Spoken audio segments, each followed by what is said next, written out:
اینجا نشستی کمیز هست نشستی؟ چی؟ میگم کمیز هست شلوارت شاکی نشه. مجید کمیز چیه؟ این تمیزه.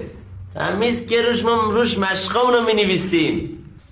ببین داری اشتباه میگی، اون میزه. میز که میگن عجب چاقوی میزیه به پا دستو نبره. بابا اون تیزه.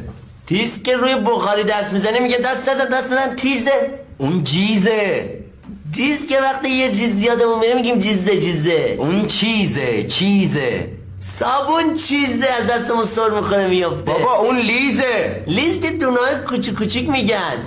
ببین اون ریزه.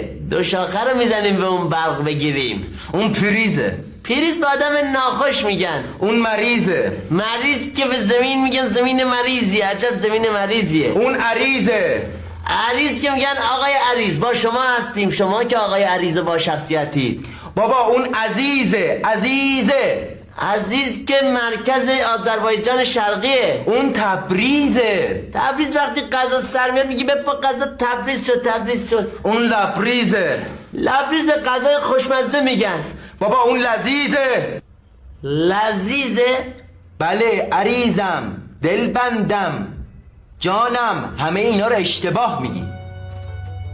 عریض من. همه اینا رو اشتباه گفتم؟ بله. ببخشید ممنونم که به من میگی آقای عریض. وای من گفتم عریض؟